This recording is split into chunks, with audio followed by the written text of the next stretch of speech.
আসসালামু আলাইকুম। 5 minute Davidson Facebook পেজে সবাইকে স্বাগতম। আজকে আমরা দেখব functional somatic symptoms. Functional somatic symptoms আমরা জানি যে এটা মূলত ফিজিওলজিক্যালি কোনো কিছু পাওয়া যাবে না, যেমন রুটিন ইনভেস্টিগেশন করে, ইমেজিং বা ল্যাব টেস্ট করে স্ট্রাকচারাল কোনো কিছু বা অর্গানিক ডিজিজ পাওয়া যাবে না।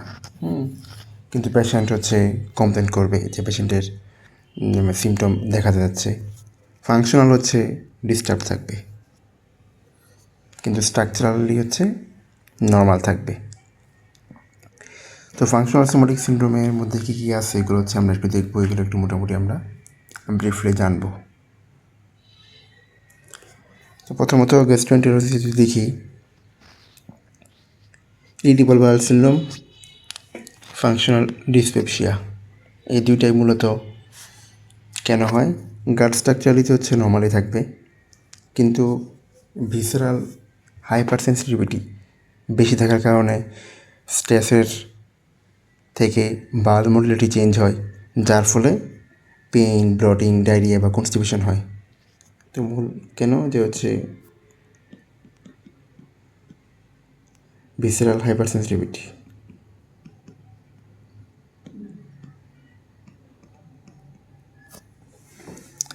তারপর যদি আমরা গাইনোকোলজিটা দেখি, প্রিমেনস্ট্রুয়াল সিনড্রোম বা ক্রনিক পেলভিক পেইন, এগুলা কেন হইতে পারে? যে হরমোনাল ফ্লাকচুয়েশনের জন্য বা সেন্ট্রাল পেইন সেন্সিটাইজেশনের জন্য। কেন হতে পারে? Hormonal fluctuation.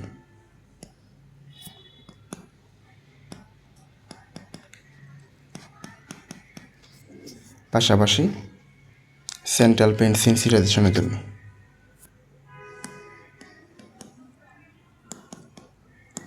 Central pain sensitisation, যার ফলে ক্রনিক পেলভিক পেইন বা প্রিমেনস্ট্রুয়াল সিনড্রোম দেখা দিতে পারে। রিউমাটোলজি যদি দেখি, ফাইব্রোমায়ালজিয়া। ফাইব্রোমায়ালজিয়ার ক্ষেত্রে যেখানে ওয়াইড স্প্রেড মাস্কুলোস্কেলেটাল পেইন থাকে, আমরা রিউমাটোলজি চ্যাপ্টারে দেখেছিলাম এই সম্পর্কে। রিউমাটোলজি চ্যাপ্টারের প্রায় সব ডেভিডসনের বক্সেরই কিন্তু ভিডিও দেওয়া আছে, ফেসবুক পেজে পিন পোস্টে গেলেই দেখতে পাবেন। তো ফাইব্রোমায়ালজিতে কিন্তু কোনো ইনফ্লামেটরি মার্কার রাইজ করে না, কিন্তু এখানে সেন্ট্রাল যে পেইন, এটার সেন্সিটাইজেশনের জন্য পেইনটা দেখা দেয়। সিএনএস পেইন বা সেন্সেশন, এটা অতি সংবেদনশীল থাকে পেশেন্টদের।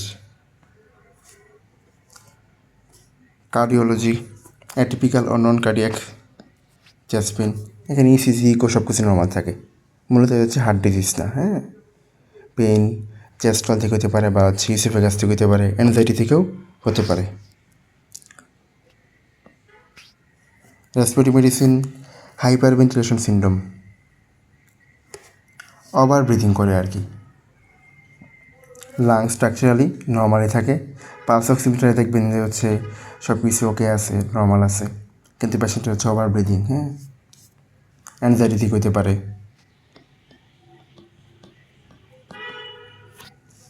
পাশাপাশি যদি কার্বন ডাইঅক্সাইড কম থাকে, সেক্ষেত্রেও হতে পারে।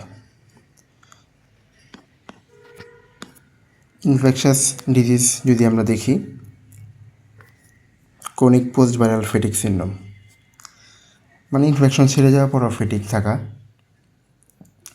এটা মূলত ইমিউন নিউরো ডিসরেগুলেশনের জন্য। ইমিউন নিউরো ডিসরেগুলেশনের জন্য এটা হয়ে থাকে। তারপর নিউরোলজিতে দেখি, tension headache, non epileptic attacks, functional gait disorder, এগুলোতেও ব্রেন ইমেজিং করলে নর্মাল পাওয়া যায়, কিন্তু সিমটমটা তো রিয়েল থাকে। কিন্তু কোনো লেশন পাওয়া যায় না, লেশন অ্যাবসেন্ট থাকে।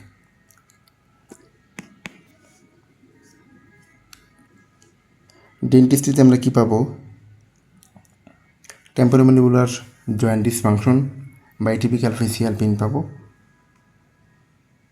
এখানে মাসল স্পাজম বা পেইন সেন্সিটাইজেশনের জন্য হয়ে থাকে। আর ইয়ার নোজ থ্রোটে হচ্ছে গ্লোবাস সিন্ড্রোম, যে গলায় কিছু আটকে আছে অনুভূতি হওয়া, কিন্তু এন্ডোস্কোপিতে নর্মাল, সব কিছুতে নর্মাল। হ্যাঁ, এইখানেও মূলত কাহিনীটা হচ্ছে অ্যাংজাইটির জন্য। অ্যাংজাইটিতে এরকম হতে পারে। অর্থাৎ দেখেন যে সাইকোলজিক্যাল কজ কতটা গুরুত্বপূর্ণ। তো অ্যাংজাইটি বা হচ্ছে থ্রোট মাসল টেনশনের জন্য গ্লোবাস সিন্ড্রোম হতে পারে। অ্যাংজাইটি প্লাস থ্রোট মাসল যদি টেনশন খায়।